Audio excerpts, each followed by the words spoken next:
right, hey disciples, this week we're going to change gears a little bit and we're going to talk about cults.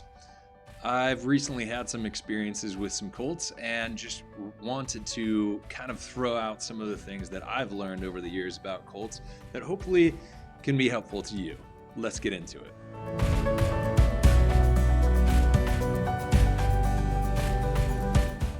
So one of the first things that I think is really important when we're diving into talking about cults is defining what a cult is.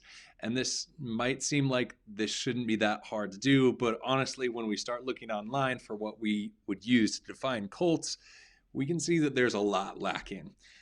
One definition says a system of religious veneration and devotion directed towards a person, figure, or object. In that case, pretty much everything is a cult. In fact, that sort of definition wouldn't make a religion any different from a cult. Every religion on earth would be a cult. And that, of course, brings up a problem because we realize that cult isn't a term that we really put in a positive light. Even those who aren't religious, a lot of times will see religion as something that is positive, even though they don't follow it. But no one would look at cult and say cults are a positive thing. Another definition we might use is a relatively small group of people having religious beliefs or practices regarded by others as strange or sinister. Again, that doesn't really narrow things down much. When we think of groups that might be viewed as strange, honestly, Christian views are going to seem strange. We believe that God himself died for humankind in order to save humankind from its separation from God. That seems a little confusing and maybe even it's sinister in some senses. But again, most people wouldn't classify Christianity especially as a cult. So even like Hinduism, which is one of the biggest religions in the world, and most people wouldn't classify as a cult, could be seen as a cult just because it has things that we would say are sinister in the ways that they still do types of sacrifices and other things like that. But we wouldn't say that that's a cult for various reasons that we'll talk about. So that definition still doesn't seem to fit very well. And another definition would be a misplaced or excessive admiration for a particular person or thing. And once again, from an outside perspective, every religion ever is going to look like a cult if that's what you mean. Every religion that is then giving admiration to God that is not actually God, because you believe that religion is false if you're not in that religion, is therefore a cult. But we wouldn't say a religion's a cult just because they follow the teachings of the leader that started their religion. And so that, again, doesn't seem to really fit very well. Ultimately, I think what this points to is that we don't look to Oxford Dictionary or other dictionaries for definitions of what religious terms are. When we talk about a cult, that's probably not a good source to define what a cult is. When we talk about what a Christian is, we wouldn't say that that's a good place to figure out what it means to be a Christian. You need to talk with someone who's a Christian. So Christian, for instance, defined by the dictionary, is relating to or professing Christianity or its beliefs. But we would say being a Christian means a lot more than just professing the beliefs or following it. It's a relationship. It's about understanding who God is. There's so many more aspects to it that it can't be boiled down into that simple definition. And I think the same thing is happening when we're talking about cults. So how do we know that those definitions don't work?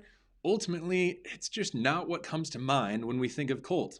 Most people, when they think of cults, they think of somebody like Charles Manson, who really had mind control over these girls, so they end up doing murders on his behalf. Or we think of the Branch Davidians, where people are so closely and intimately following David Koresh that they'll do anything that he commands, and they're willing to live within this compound, not seeing anything else going on within the outside world, and many of them end up dying as a result of it. Or we think of Heaven's Gate, where 39 people committed suicide, believing that if they did, then they would actually get to the next stage of life. Or the David Jones cult, where 918 people drank Kool-Aid in order to commit suicide because they felt like that was the best way to follow what God was commanding. That's literally where we get the idea of drinking the Kool-Aid, is from this cult. Or we think of Rajneeshpuram or Wild Wild Country, if you were familiar with that from the Netflix series, in which these people seem to be devoutly following a leader that no one really ever saw. No one ever really heard much of his teaching, yet he was dictating exactly how people should be living. That's what we think of when we think of a cult. We don't think of just these broad, general, big religions that everybody knows about and interacts with in a very regular way. So our definition should find some way of taking these groups that most people look at and generally think that's what I'm thinking of when I think of a cult, and being able to say, yes, this term cult applies to all of those different groups. And it doesn't apply to other groups that we wouldn't define as a cult, like giant religions like Hinduism and Buddhism, Christianity and Islam or Judaism. So we need something that's specific enough that it lumps all of those people together without lumping other groups that we generally wouldn't think of as cults within that, and could be applied in a general sense to help us understand other groups that maybe we're not really sure should we define them as cult. And so therefore gives us some teeth or some just foundation of, hey, this is how you should know. This is how you can determine when a group is a cult or not. So what is the approach that we want to take? The approach that we want to take is what I would say is more of a scale, is ultimately looking at it and saying there are different things that is going to bring you up on the list within your religion of being cult-like. And I think every religion, to some extent, has some of these attributes. And we would say they're on the cult scale. But it's only after a certain amount that we would ultimately say, this is a cult. So this is a much more broader way to look at it. But it also allows us to say, hey, we can see groups like Rajneeshpuram where they never saw their leader and say, that seems rather cultish. And they had some ways that they were trying to avoid outside influence, and that's rather cultish. And all of these other things that make them different than just another Hindu group. And so in that sense, we would say that is a group that calls themselves Hindu in some sense, but we would say that they're a cult, unlike most of Hinduism. Or we might look at some of the other traits when we think about it and just be able to look at Scientology as a group that most of us would look at and say, that's a cult, but maybe not to the same amount as the Mansons, where they're committing murder, or we're expecting somebody who becomes a part of Scientology to disappear. Although there might be some things that we kind of wonder about that, even with Scientology. So there's a level at which we could say both are cults, but one's a little bit more cultish than another. And that's why the scale ends up being a really good way to look at this. So what are the traits we want to look for? One of the things is the leadership in some way just too good to be true? A cult generally is going to find ways to, I would say, Photoshop their leadership, where ways that we're going to look at it and just say, that leader, everything we hear about him just seems to be so good and so perfect. And so we have to wonder, is this really how good that leader is? Or are people just photoshopping his character and making him sound better than he really is? Or maybe people don't really even have that much of an interaction with him. And so all that we know about him is more based on legends than actual history or actual interactions with that leader. So that's one sign that we can look for, is just realizing if it seems like everything about this person is perfect, then we should start questioning whether this group might have some things wrong with it. Now, of course, this brings up, as Christians, the leader, the founder of the faith, we are looking at and saying he is God. He is perfect. And so, of course, God is going to seem too perfect and too good because he is perfect and he is good. But that has a different element to it, because we're not talking about someone who's just within leadership. We're talking about our deity. We're talking about the God itself that we're worshiping. It's one thing to have the God you're worshiping seem perfect and good and almighty and all powerful and all of those different things. But when we talk about someone who's just within leadership and is supposed to be pointing people towards God, that person seems too good and too perfect, then we start to wonder, maybe is there some level at which people are making him look better than he actually is? And that the mistakes that he makes, because we all make mistakes, are being covered up by other people within leadership. And that sort of thing is the type of thing that a cult ends up doing, where a religion may look at it and say, hey, we have a leader, we've been following him, but he hasn't been perfect.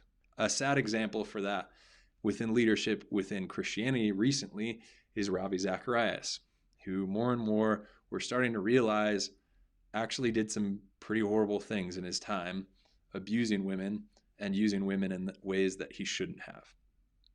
As Christians, though, our job isn't to make a picture perfect of what Ravi is, because he's not the one we're ultimately following. He's a leader. He's someone that gave a great example for many of us in many different ways, especially in the way that he defended the Christian faith. But because we don't look at him as that leader, we have no problem with airing out, he messed up. He did things that he should not have. And so I'm not going to Photoshop the image of who Ravi Zacharias is, because we're not a group that's about that. The reputation we care about is not the leaders within the Christian community. We care about the reputation of Christ, and that's all that matters. And that makes us different than a cult. Another thing that we might want to look out for is whether leadership meetings are public or not, or the leadership itself is known or not. Now, this does get a little tricky, at least with the meetings, because ultimately, when it comes to doing leadership with a big organization, business, or religion, we have some extent that if we make everything public, just things aren't going to get done. We all have experienced those meetings where people were involved that probably shouldn't have been in that meeting and are asking questions that if they were higher in leadership, they would know the answers to that, and we could get on with the business that needs to get done. And so a religion, the bigger it gets, has some extent where the leadership needs to meet alone and not have everyone there. But there's also a level at which you leave those meetings open to the public by at least saying, hey, this is what we discussed. This was what it was all about. And so that's the distinguishing factor, is not necessarily that the meetings are exclusive, because just to function as a religious group, there's a level of exclusivity that's required to make things function. But when you start saying, we're not going to tell you what we discussed in that meeting, that's when things start getting questionable. And even furthermore, when people just don't even know, well, who are the people that are in leadership? Who are the people that are highest within the ranks of this religion? If we can't know those sort of things, well, you're moving up on the cult scale. Scientology is an example of that, where we do know the highest person, but a lot of ways we don't know who the other people within leadership are. And it seems to be kind of secretive in a sense. We think of the Masons similarly, where we would look at that as another group that is kind of cultish, and it's because we don't really know who's in charge, and their meetings are kept secret and nobody knows what they're actually talking about. That sort of thing moves you up on the scale. And on that sort of note, we shouldn't have any fear as someone who's within a religious community or within a business similarly, to ask, hey, how did that meeting go? How did that meeting go talking about this issue? Or what did you guys talk about? And if leadership seems to not want to talk about it, that should be questionable. Another tell we might look for is whether or not groups discourage outside influence. When cults start forming, a lot of things that they have to do is do a little bit of brainwashing. And a lot of times the only way to do that is to make sure people don't hear other views about what that group's about from someone else. And so in order to keep that down, one way to do that is to make sure that the people within the group never hear what other people think. So if your group or religious group that you're a part of is starting to tell you, don't talk with people that think differently than you should see a red flag coming up. Because ultimately, if your religion is true, if what you're following is actually true, you should have no fear to talk with people who have different views, because ultimately the truth will lead them to what you actually believe. But if people are fearful of you talking with others, then maybe it's not because you actually have the truth, but because they know if you start digging around, you're going to have some issues. You're going to start realizing some things that are wrong about this group and what they're all about. The organization that I work for is Ratio Christi actually in some ways even encourages people to go and check out other faiths because, as I like to put it, if Christianity is ultimately true, one of the best things I can do for you is just teach you how to think well. And if I can teach you how to think well, you can read the books of other religions, and ultimately you're just going to come back to Christianity because you realize Christianity is true. And all of those other religions that want to proclaim that they are true aren't, because you've explored them. You think well, you understand what truth is, and you've just come to realize those other religions aren't true, and Christianity is. So our club at CSU will even invite people from other faiths to come and teach. I've studied religions a lot, and ultimately most of those religions I could probably teach myself, but I think it's better for students to learn about those religions from people who actually follow them. And I'm not afraid to bring those people in because ultimately Christianity is true. And as convincing as an argument someone might make for whatever faith they are when they come into our group, I have no fear that in the end, the truth will play out and people will see that that religion is not true and Christianity is. That is a sign of a group that is not cultish. Another thing along the lines of leadership is whether leadership is not allowed to be questioned, or maybe some of the tenets of the faith of the religion are not allowed to be questioned.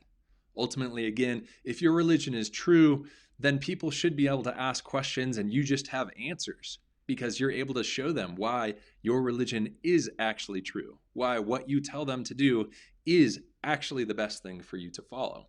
But if you have no ground to stand on, that's when you have to start telling people, hey, you shouldn't ask that question because you know there's no ground to stand on to answer that question.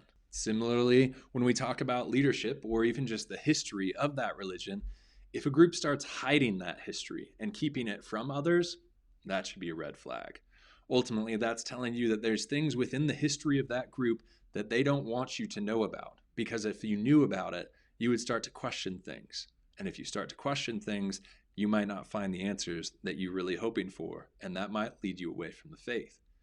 But if ultimately your religion is true, even the bad things in the closet will come to light, and you will still see through that to be able to say, this is still true.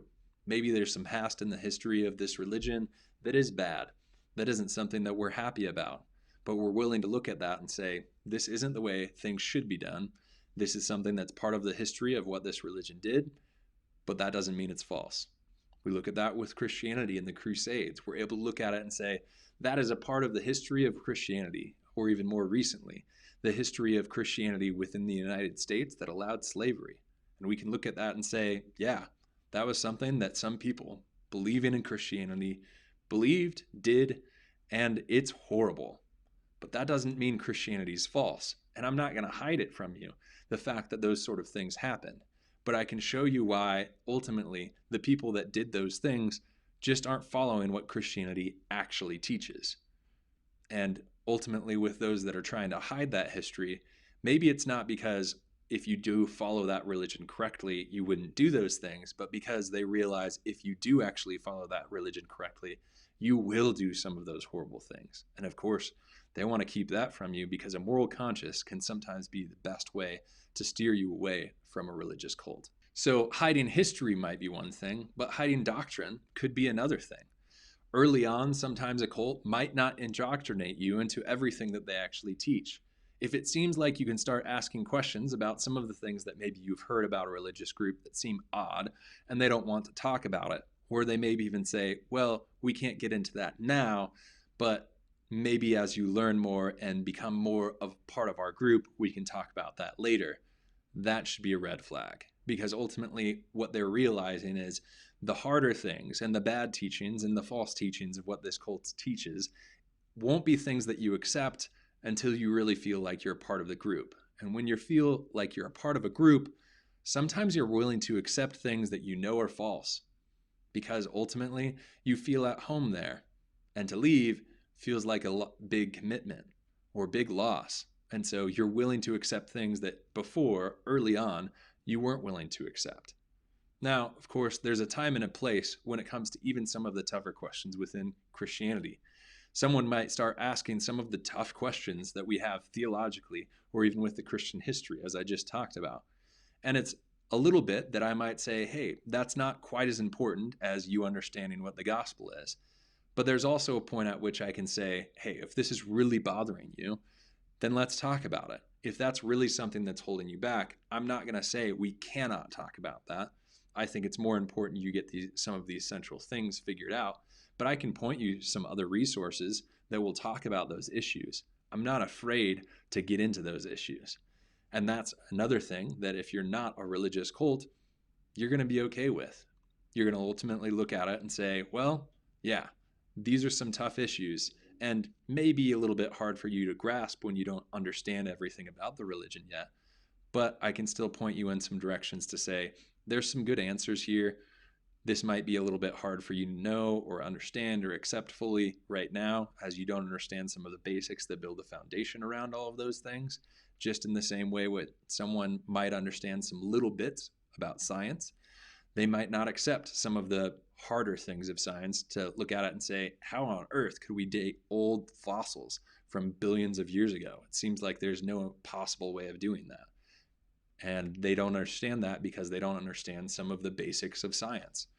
You wouldn't be cultish by just saying, hey, there's a level at which there's some basics that you need to understand, but I can say, here's some of the ways that you can understand that we can date fossils from that long ago. That's not cultish. But if you were to say, oh, we can't even talk about that, even scientists could sound a little bit cultish in that way. One of the key things that a lot of us think of when we think of cults is ultimately their way of ostracizing people. Now, this isn't talking about making people be within the community and say you can't interact with people outside of the community. That's something we've already talked about. But this is talking about when someone finally does leave the community, that they are ostracized from everyone else. Ultimately, if a group really believes their truth, they really know that what they believe is actually true, they're not going to be afraid of people leaving because there's nothing to hide. When you have something to hide, then that's when you want to make them feel guilty or maybe even shame them to the point that they don't want to tell other people, even after they've left, what your group is all about. Because once it gets public that your group is doing cultish things, that's a problem. And sometimes ostracizing someone and making them feel shame about leaving the group can be a way of making people have shame so that they won't give to the public the things that you're doing behind closed doors. Similarly, if you are actually the true group, if you do believe in the actual true religion, then there's no shame in someone leaving and then being afraid of them coming back. You wouldn't want to shame them into coming back. You want them to come back willingly. But again, if you have something to hide, maybe shaming them will keep them from leaving, even if you know, ultimately, in their minds, they've realized that what you believe is false. But if you can keep them in the shame and keep them from leaving based on the shame, then maybe you can save your group from some public humiliation. Two other signs that I've also come across recently is just realizing one of the ways people bring people in is what many cult experts call love bombing. And it's basically the idea that the first time that you come, they make you feel as comfortable and as at home as possible.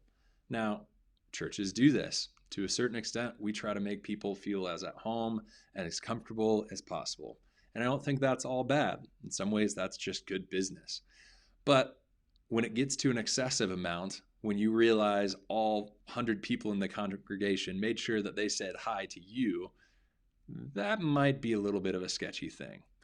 And so looking at that sort of thing and realizing not everybody's always this happy to meet new people can usually be a sign that there's something else going on, that they're realizing that to bring more people into the group, they need to be ultimately way more attractive than is necessary if you really have the truth.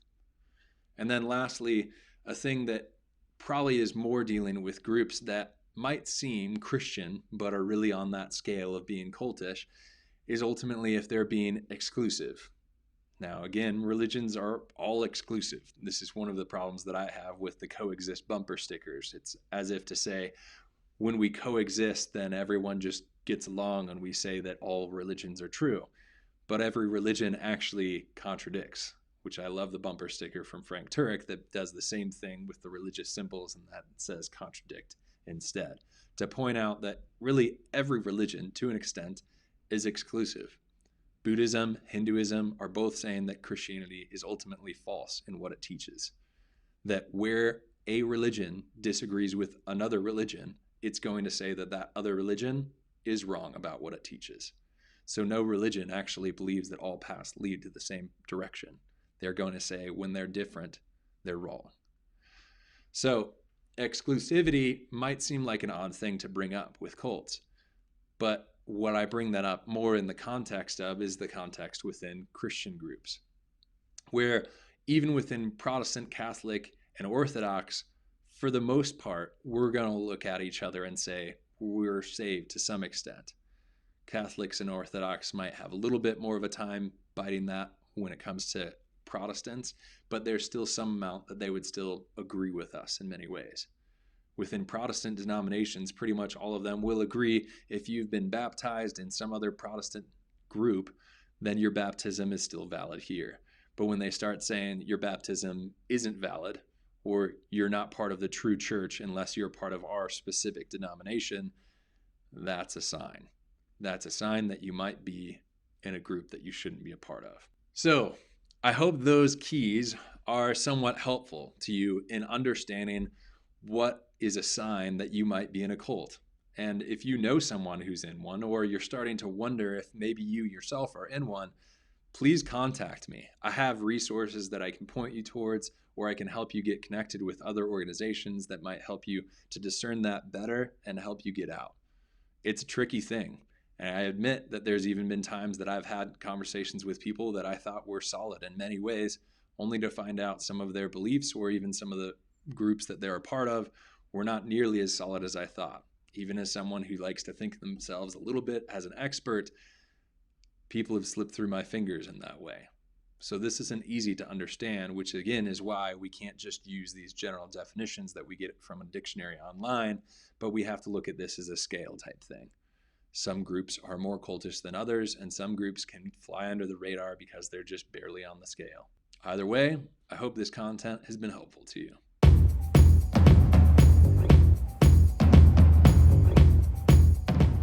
Hey guys, thanks for watching. I hope you enjoyed the content. If you did, please give it a like and a subscribe. Also think about supporting this ministry financially. Your support allows me to create more content in the future that's hopefully more of a resource to others and to yourself. If you want to do that, there's a link in the description that will take you to my Ratio Christi page, and you can set up a donation there. Thanks a lot.